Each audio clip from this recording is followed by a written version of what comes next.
Hey everybody, how's it going? So yesterday I went into the city and I was at the bar, and this is something I used to love doing a lot. Is when I lived in the city, I'd probably be at the bar for I don't know 7, 8, 9, 10 days a week, and I have a new business venture which is selling a certain beverage to different types of companies, and so therefore I'm kind of being forced to get back out into the bar scene, if you will.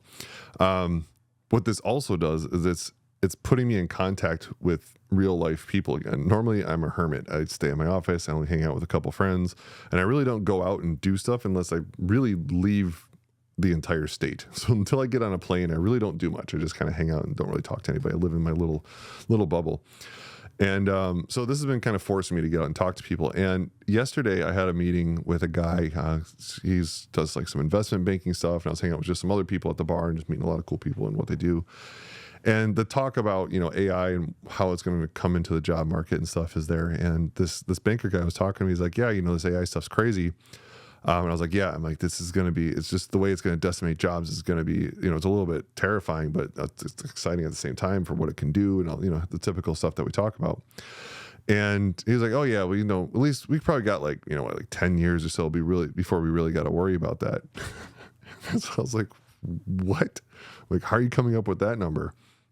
And he's like, oh, well, because, like when the .com boom happened, when people were moving from brick and mortar to internet-based businesses, that took, really like 10, 15 years before it really caught on. So in the Industrial Revolution, it's always about a decade for that stuff to catch on. And I was like, oh man, not this one. This one is very, very different. This is happening. It's already happening. It's going to happen at lightning speed. And the only reason it's only going to take 2 to 3 years, in my opinion, is just because of the slow enterprise adoption curve. Once they figure it out and once they capitalize on it, it's over. Like that's going to be the peak of the bell curve for the adoption rate. And so then that really started making me think. I was like, man, what do people really think about AI with their jobs? Because everyone thinks they're safe. They're like, oh, well, you know what? I don't even do anything AI could replace. I'm a bartender, right? So I was talking to the bartender there. And I was talking to her. I'm like, what do you mean? Like a robot could do your job? She's like, oh, yeah, but it's not the same. Like, plus, trust me, I completely agree. I'd much rather interact with a person while I'm sitting at the bar, hanging out with other people and stuff. I would much rather prefer a bartender.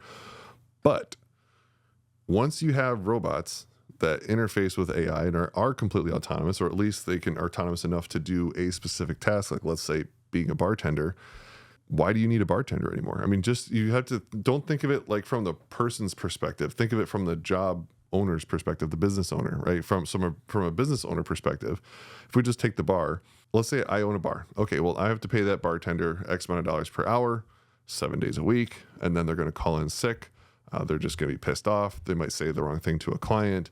All basically drama, right? Whenever you work in the services world, like I have a tattoo shop. That's actually live one thing because my tattoo shop down in Puerto Rico. So I'm very familiar with drama in the service industry.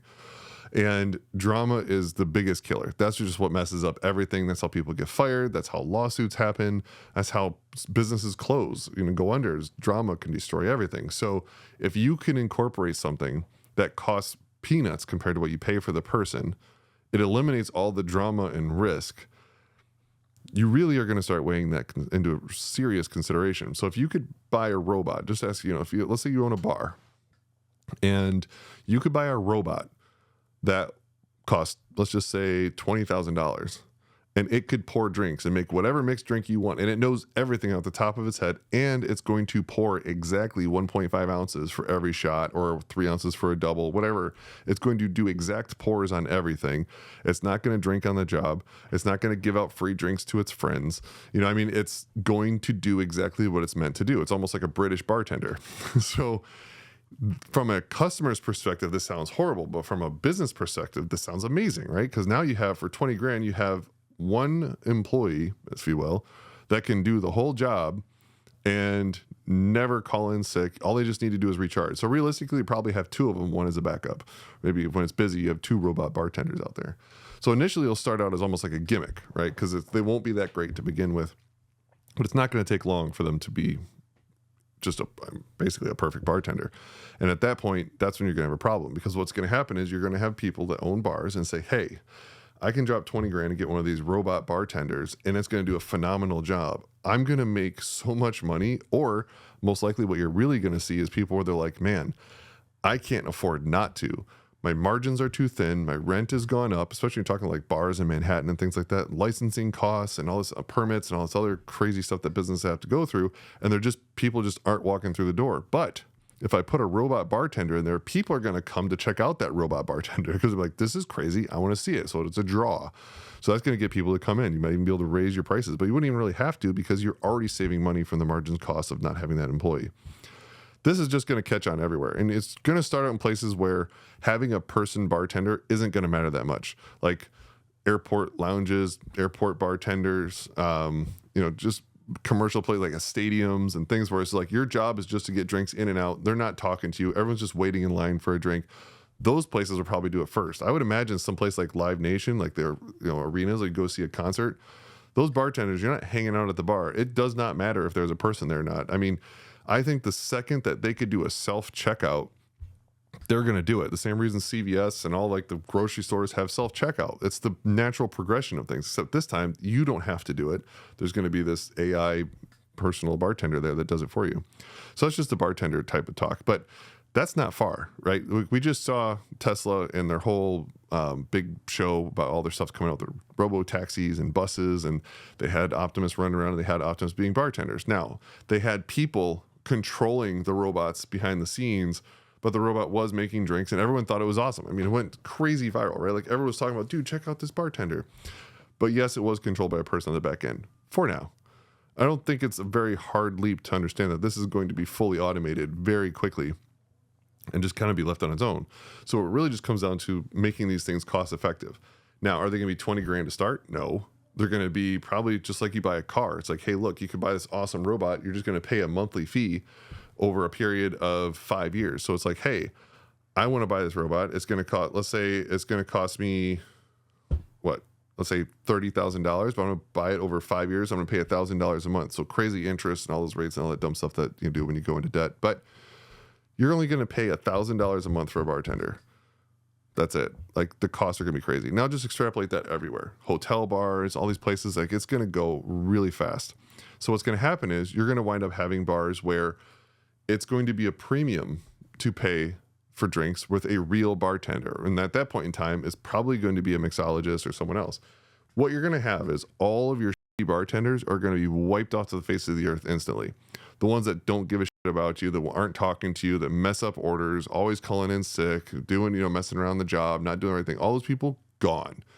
So the only ones that are going to maintain their jobs are the ones that are sociable, the ones that know how to interact with clients and keep them coming back and coming to the bar, like those types of things. That's what's going to keep those people in a job.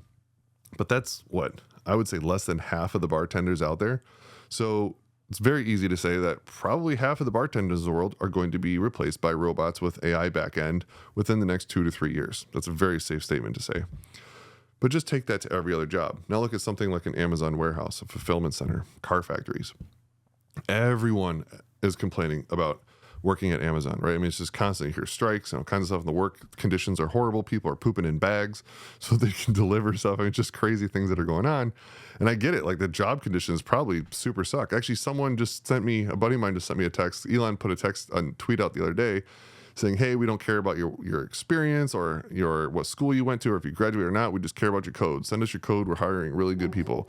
And a buddy of mine was like, oh, you should send him your code. I'm like, you're out of your mind if you think I would ever want to work for Musk. That dude's a tyrant. Like that guy is going to be brutal to work for. I mean, probably if you just got out of college, great place to go work for, but there's no way I would ever consider something like that. So I understand that a lot of these people probably hate their job at Amazon and they don't like what they're doing. And the job conditions are probably horrible. Okay. Well, as soon as robots are feasible, and I don't mean as soon as a robot costs less than a person, because it's not even that. People will be replaced when robots cost more than people, because it's the extra liability on top of it. It's not just salary and benefits and taxes and all that kind of stuff. So instead of paying a person a salary and paying a person workman's comp and paying a person health benefits and paying a person for 401k and paying a person for paternity leave and paying a person for the slip and fall accidents, all of that disappears. So whatever their salary is, I guarantee you someone, especially Amazon with their crazy number crunching, has figured out the formula that says, hey, look, our average cost for this particular position where this person takes the thing off the box and puts it into the thing and puts it over here costs us this much money with all the different factors cost in. So now what they're going to say is, hey, as soon as a robot with AI costs a little bit more than that, it's worth it, because now we don't even have to deal with the added frustration of all the other things that we have to deal with, right? And finding people or people quitting and rehiring. Like, there's all costs associated with this, and it's just going to be put down onto a spreadsheet. And as soon as that robot can do that job halfway effectively, like I would say at 80% effectiveness, as soon as it can do it 80% as good as a person, and it can do it 20% more than what a person costs, that person is gone. And that job will never exist again for a person to do. So everything in an Amazon fulfillment warehouse will be wiped out. We're already seeing, like, the little robot drones delivering stuff off. Forget that. We have fully autonomous driving, right? So trucks that are going to be on the road, just massive delivery trucks. And from there, they'll have little things that drop them off to the house for you. I'm sure they'll figure it out. So the delivery drivers are going to be gone. So all these jobs, everyone's complaining about that they don't like the jobs. They're all going to be replaced. Uber drivers, Lyft drivers, all replaced. There's going to be fully automated taxis with no people required. So all those jobs are gone. This is what I think is crazy, is that no one really understands how quickly this is going to happen, as I'm realizing. When I talk to people, people are saying that's never going to happen. Yeah, it's more of a toy. It's fun. It's a bubble. It's going to take a lot longer than you think. And it's crazy how much in denial. I don't even think it's denial. I think it's really just truly ignorance. I think they just don't know, because I don't know what their source of information is. Maybe that was a question I should have asked, is, hey, where are you getting your info? But I would be willing to bet they're not getting the info, and they're not even looking for the information. I mean, how many people are constantly looking every day of what technology is out there to replace me? That's probably not something on every day's normal day-to-day search engines results, right? So that's kind of where I think we are, is we're at a world where the vast majority of blue-collar workers and low ranking, like junior, mid-level engineer type positions, especially when it comes to IT, I feel bad for anyone graduating college right now where they've just spent the last 4 or 5 years learning how to code and become an engineer or developer in something. It's like, whew, AI is already better than you and almost free. So it's like this, it's really difficult. Like, people are just going to be hiring a lot less developers and engineers, and they're going to be hiring mid-level to expert level engineers that can do the job of like 20 entry-level engineers in the same amount of time. So the only time I feel you're going to get a junior level person that's ever going to get hired anywhere in the IT world in the next couple of years is ones that, one, either have great AI experience where they know how to prompt and take advantage of all the AI available to them to do their job better. That's going to be the biggest benefit you have. But the other one is going to be when jobs and companies really understand that they're going to have people to get to that. Like, you're not going to have someone graduate college that's just all of a sudden expert level engineer, because we're going to have such a huge gap forever of not needing low level engineers and developers that they're not going to be able to grow. They're not going to get the experience to become expert level engineers. So companies that will put the upfront cost in training and developing to build up those entry and junior level guys and girls into senior level engineers and developers using the AI practices, they'll benefit in the long run, but it's a huge overhead cost and risk up front. So you're not going to see it from a lot of companies that are going to do that. You'll probably see it from IT companies that actually understand the benefits and from the AI space. You're probably going to see that a lot, but it's definitely not going to be everybody. I mean, look at things like the post office. Look how many postal workers are out there. It's like they're delivering mail. Who gets real mail worth anything really anymore? It's very uncommon. It's really just package delivery nowadays.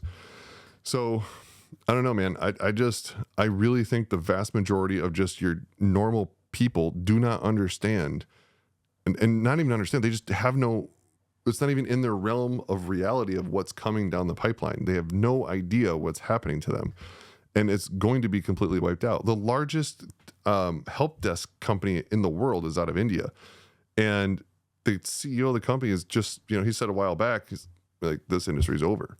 Not going to be needed anymore. And he's right, because that level 1 help desk where it's literally just, hey, what's your problem? I don't know. Okay, I have to escalate it, and just figuring out where it's going to go. That's just an agentic LLM. It's going to replace that, and it's going to cost pennies. So it's going to be very interesting. I don't know how to get the message out to people other than just telling everyone. But every time I talk to people, they think, I'm just screaming that the sky is falling and the whole world is going to end. I am, but it's going to be utterly devastating. I don't know what people can do to prepare for it. That's the biggest thing for me. Like I'm for the IT guys that are out there, sure, we can learn how to code AI stuff. We'll keep building stuff. And, even my buddy that does IT support, he's like, oh, well, at least I'm AI proof. And I was like, how are you AI proof? He's like, oh, well, I'm the one that's got to fix it. Because his job is they support small businesses around the city. So they go on site, my computer's not working. So they come over and fix it and make sure the power cord is plugged in, and, image machines, and set stuff up like that for people. And I get it that you think you're AI proof, but you're not. Because the second that company says, hey, no problem, we're just going to we have this AI system to help walk you through and set it all up, or give us access to your machine, and the AI will just instantly do it through computer use, or a robot is just going to show up and actually do the actual physical checks. Yeah, you'll have a human supervisor, but I'm not saying all IT technicians are going to be laid off. I'm saying 80% of them are. That's the problem. Is it's not that whole industries are going to disappear. It's just that 80% of every industry is going to disappear. I think one of the best analogies I saw was when it came down to the mechanical revolution for farming. So back in the day, like 90+% of people that lived in the US had something to do with a farm, working on a farm, making food and stuff for everyone to be able to eat and survive. After the mechanical revolution, machines and robots and everything like that, we're now at something, I think we're under 5% of people in the United States that actually work on a farm anymore to be able to create enough food for everyone to live and survive. So because of that revolution, we've lost 95% or 90% of the workforce, let's say, ish, definitely over 80. And I think we're going to see that happening everywhere, but way faster. And no one's going to be able to catch up with it. Bartenders aren't going to be able to learn how to build an agentic RAG LLM. It's just not going to happen. You know what I'm saying? I'm not trying to put anybody down. I'm just saying that is a huge learning curve to go from memorizing a book of cocktails to creating an agentic RAG system with vector database backend and have them know how to do that and support it. So I'm not sure what's going to happen, but I think everyone should start talking to people.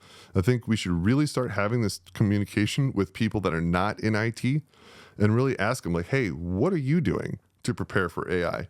And I bet you're going to hear the same thing from pretty much everyone, which is, oh, I'm not worried about it. Or it's not going to be that big of a deal. Or, oh, it's a long ways away. Or, oh, it's not that big of a deal. They can't replace me because of whatever. It's kind of the same mentality you hear when people say, like, they have job security. Like, oh, I can't be fired because I'm the only person that knows how to do whatever. That's absolutely not true. That's one of the biggest lies that people tell themselves, is they're irreplaceable in their job. Everyone's replaceable.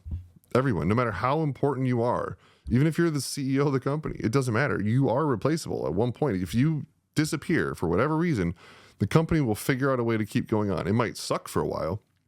Things might be hindered for a while, but the company will go on, figure it out, and replace and move on. So, man, I don't know. But like I said, I think we really just got to start talking to people and find out what's the plan here. What do people really think? And start educating people so we can start figuring out in each of these industries, how do we kind of stay alive? Because when 3 years from now, let's just say we're in a really good world, only 20% of the jobs are eliminated by AI and robots, which I believe is impossible. But we'll just go 20% of the jobs. What are they going to do? What workforce are they going to move into? I don't know. But I think we need to figure that out. I think we need to start having a plan, like a transition plan. When you talk to all the super smart AI guys like Sam Altman and Elon Musk, all these guys are like, oh, well, it's going to be great. It's going to be a utopia because with AI, since it can do everything, it's just going to give everyone more time. So back to the whole farming thing, like, well, when you worked on a farm, you were working, 18-hour days, and now you only have to work 8. So you have all this extra time to do fun stuff. You have days off and vacation to be more creative and do things to build culture. So I think, so what they're saying is, oh, well, with AI, Now maybe we'll just get to a 4-hour workday with only having to work 3 days a week because you can get so much more done. That's never going to fly. That's just never going to fly. Maybe over a long period of time, maybe a generation or two, but in the next 5 years, companies aren't gonna be like, oh, you know what? You can do your whole job in only 4 hours a day and 3 days a week. Well, screw it. I'll pay you the same salary. Hell no, that's not going to happen. So yeah, I'm not buying this whole utopia. Everyone's just going to have more free time to do creative, artistic things, and everyone's going to be singing Kumbaya. I have lots of friends that went down the art realm or the art road. I wanted to, but it just doesn't pay. Really, it's just really what it comes down to. There's obviously certain select people, certain artists that like Alec Monopoly is murdering it off his thing. And there's some tattoo artists that are charging, $500 an hour and stuff. So yeah, there are certain people, they're the best of the best. Most people are not going to be the best of the best. So if you want to get into some artistic, creative field, you're going to struggle to make money. And a lot of people, and I give them a ton of props, don't care about the money. They only care about the art. To me, those are the true artists, and I have the utmost respect for them. It's just that they struggle. That's why I always called, starving artists, because they're just not making the income, but they're really passionate about what they do. And hopefully they get a big break. They get the big thing that gives them all the money. Well, unfortunately, most of the time, that big break is tying into some big company that has big pocketbooks to pay them. So I don't know. We'll see what happens, but I really would love to see more conversation outside of the IT space, because I think it's going to be imperative that we start bringing in people that don't know anything about IT, but know a lot about the industry they're in, so that we can start having these conversations of, hey, what's your plan when AI robots replace you? Like, I don't know, but I think we definitely need to start having that conversation. So I'll see you guys around later. Nidus has just created the first iOS app made exclusively for identity management professionals. It's called Nidus Breachcast, and you can download it now. It's amazing. We have real-time updates of all the latest breaches that are occurring, CVEs as they come out real-time, really pertaining just to identity management. We have media that's going on this podcast. We're going to be bringing in a lot more others as well. And we even have a complete vendor list of all the identity management vendors and all their products, so you can find out exactly where to download their software, all the documentation. And what's even more awesome is an identity management glossary. All those crazy words and acronyms that we can never remember, they're all listed in there for you. No ads, just pure information to make your life simple.